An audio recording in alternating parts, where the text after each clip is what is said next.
But today in court was the crescendo of the whole matter. After today, we're not going to hear anything again until the hammer drops. The next news we are getting from the court is the day the judgment will be dropped.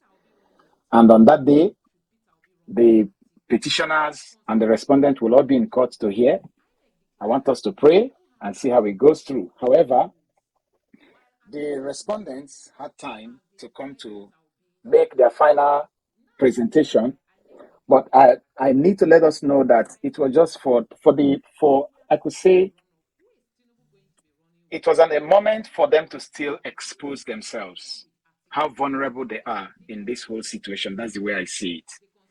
It was 20 minutes given to the respondents and 20 minutes given to petitioners to be able to make their closing speeches, as it were.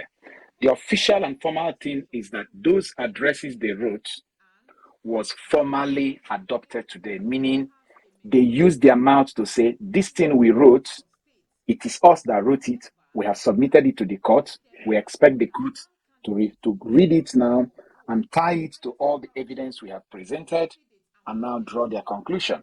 So the Labour Party and Peter Obi made their own joint presentation. APC, INEC, and Bola Tinubu made their own presentation, as the case may be. And there were a few things that came up from that place that I would like to highlight, which is going to be very, very interesting. Number one is that the counsel to APC and our Bola Tinubu, they are the same, tends to submit to the fact that their candidate actually had double nomination. By their statement, they said someone who has citizenship by birth cannot be disqualified. That's the statement they made in court today. Someone who has citizenship by birth cannot be disqualified. And therefore, the court should disregard the Guinean passport. If I am the person who is reading meaning into this, I would say that they have accepted that their president has dual citizenship, and however, that he has Nigerian citizenship by birth. But I think they missed the point here. The point is not whether he's disqualified by having dual citizenship. The point here is that in the form where he's supposed to say, yes, I have dual citizenship, howbeit it did not disqualify me, he ticked no, I didn't have dual citizenship. So I think they missed it. Nigerians, are you listening to me now? The subject here is not whether he has dual citizenship, but whether he ticked it in the form acknowledging that he had dual citizenship.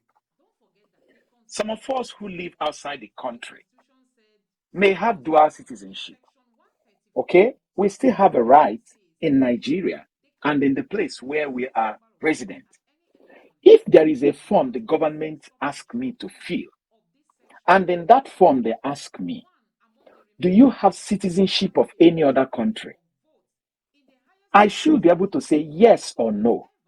If I say yes, and I do not have citizenship of any other country, I have lied.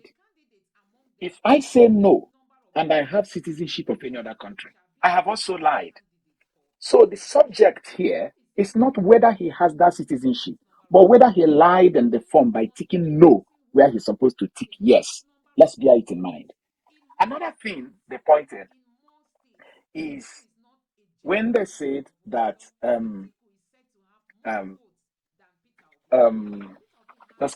that FCT should be treated as a state. That FCT should be treated as a state.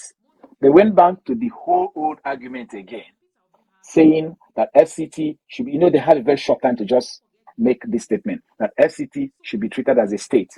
Well, let's keep that one. But they come again on the issue of the forfeiture. This is another interesting thing. They use their mouth to say in this final argument, which is referring to section 137, subsection 1E of the Constitution, that a crime that has lasted for 10 years has expired. The penalty on it has expired, which means they have now admitted. In fact, both in the case of PDP and in the case of APC, now of Labour Party, they admitted that a crime existed here. You see how they are unconsciously falling back to the same thing they were running away from. They were running away from, there was nowhere a fine was mentioned. There was nowhere a court sat. Now they are saying it is 10 years. In fact, in the case of PDP, it costs more like a shouting match, because in the case of PDP, this 10 years issue came up, and they were more or less trying to say that Constitution has made a provision for forgiveness. And senior advocate Uche was like, somebody has to be punished for their sin. And Justice Samani was like, even the Bible said that sin can be forgiven, and that the Constitution has defined the time when certain offenses. Now, people are saying, now, to be honest, the lawyers and judges, they're very careful when they talk. Forget what APC lawyers are talking with double mouth here. When lawyers and judges talk, they are certain. If you listen to Justice Samani, he did not say that all crimes, he says when certain crimes.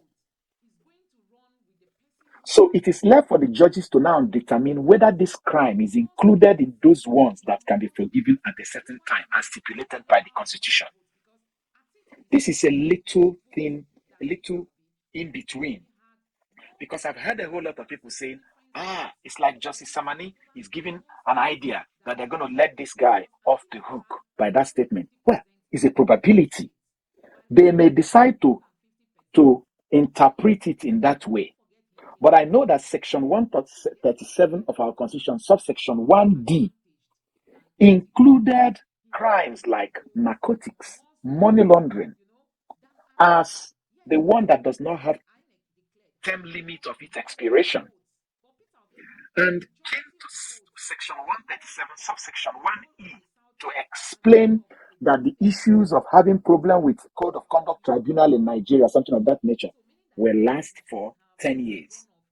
And what I don't know is how these judges will decide whether they will carry this one and move it as part of what Section 137, subsection 1E gives a clean bill of health after 10 years, or whether they will leave it in Section 137, subsection 1D. And it is important for us to know that Section 137, subsection 1, has 10 items that can disqualify you. Whether they will carry this one and move it as part of what Section 137, subsection 1E gives a clean bill of health after 10 years, or whether they will leave it in Section 137, subsection 1D. And it is important for us to know that Section 137, subsection 1, has 10 items that can disqualify you.